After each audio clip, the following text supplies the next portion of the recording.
जो व्यक्ति अपना कल्याण चाहता है साहब, वो व्यक्ति कभी भी पराई नारी को ना देखे। आप लोग ध्यान से सुनो और यही संस्कार बच्चों को देना।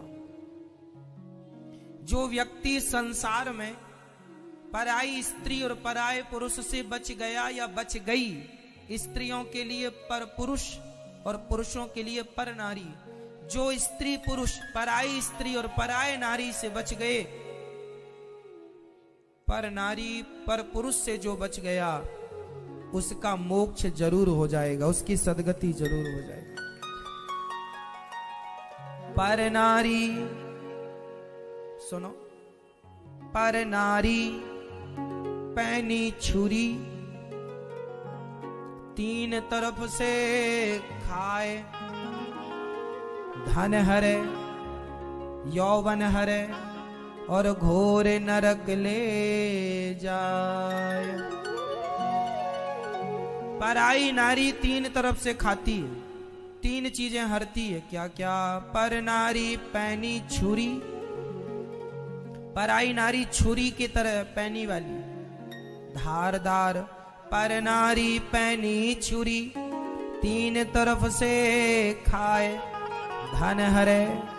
पराई नारी सबसे पहले आपका धन हरती है, धन धन धन धन धन धन हरे, यौवन हरे, आपकी शक्ति भी खत्म, पैसे भी हजम, और अंत में घोर नरक ले जाए।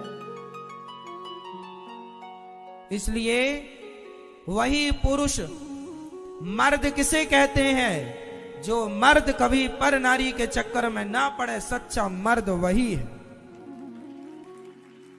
क्यों जी? जो पर नारी के चक्कर में कभी ना पड़े वही सच्चा। और भगवान से प्रार्थना करो, नाथ पर नारी से आप ही बचा के रखिएगा।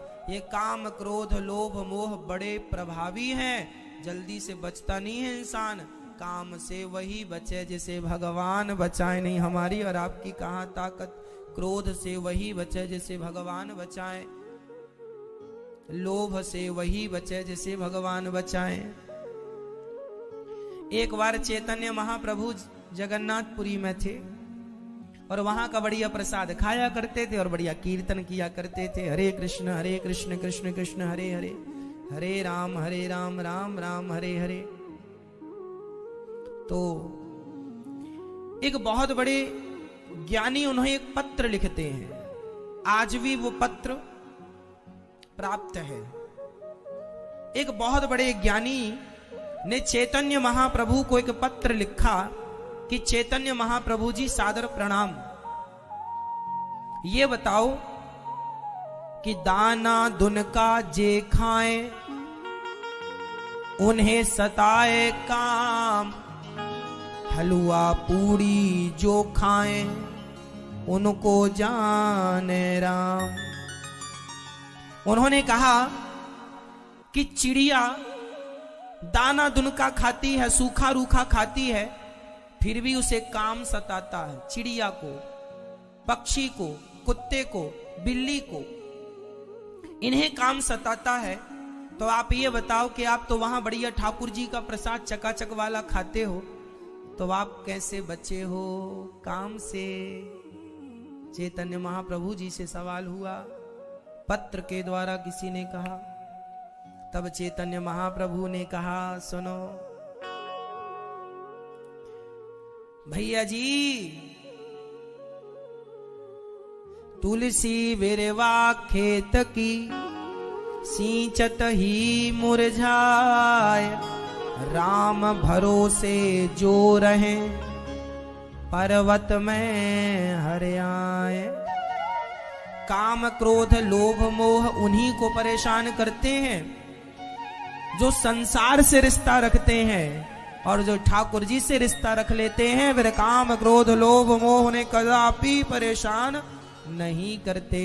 इसलिए कहा कि सब नातन को सब द्वारन को छोड़कर आयो तेरे द्वार, हे वृषभानु की लाडली निक मेरी ओर कौन बचेगा? जिसे भगवान बचाना चाहे, नहीं तो संभव नहीं।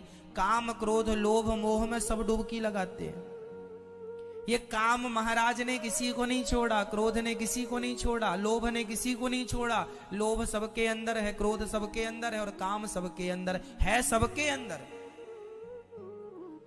पर चैतन्य महाप्रभु कहते हैं कि जो भगवान की शरण में है, जिनके अंदर राम जी बैठे हैं, तो भगवान राम जब धनुष बाण लेकर अंदर बैठ जाएंगे तो काम क्रोध की क्या मजाल के वहां चले जाएं। भगवान धनुष बाण लिए बैठे, भाग जाएंगे सारे चोर और चक्के, है ना। इसलिए जरूरी नहीं है कि बहुत ज्यादा चकाचक खाए आदमी तो उसको काम सताए, ना जी। शेर देखो ना, शेर कितना ज्यादा खाता है और मांस कितना सारा खा लेता है, लेकिन उसे नहीं सताता काम। वो साल में एक बार भोग करता है शेर। कंट्रोल उसके अंदर, कंट्रोलिंग पावर उसके अंदर बहुत ज्यादा, शेर के अंदर। तो कहने का तात्पर्य यह हुआ कि बहुत कोई खाए उससे ये अंदाजा लगाए कि ये बड़ा कामी है, ना जी। जो भगवान की शरण में है वो तो ठाकुर जी का खूब प्रसाद खाए। उसकी शक्ति दो जगह खर्च होती है, एक तो वासना में और दूसरी उपासना में। उपासना में भी शक्ति चाहिए और वासना में भी चाहिए। अब आप कहाँ शक्ति लगाएंगे वो आपकी अपनी मर्जी है। नाभि के नीचे जो शक्ति चली गई वही वासना है, और नाभि से ऊपर हृदय की तरफ जो शक्ति आ गई वही उपासना है। वही नाभि के नीचे शक्ति जाए तो भोग है, और नाभि के ऊपर शक्ति आए तो योग है। वही है प्रेम योग, वही है सांख्य योग, वही है कर्म योग। तो अब भोग और योग जरा सी बातें हैं। तो अब आप मन जहां लगाएंगे वहां सब चीज है। इसलिए मन के हारे हार है, मन के जीते जीत, मन ही मिलावत राम से, मन ही करत फजीत। आजकल के लोग कथा सुने तो मन भी वश में होए, कीर्तन करें तो मन भी वश में होए। जो कीर्तन करते हैं और कथा सुनते हैं उन लोगों का मन फिर भी उन लोगों से ज्यादा वश में है जो संसार के उथल पुथल में अभी तक पड़े हुए हैं। उनकी अपेक्षा आप लोगों का मन ज्यादा वश में। आप लोग ज्यादा सुखी हैं क्योंकि कथा से जुड़े हैं।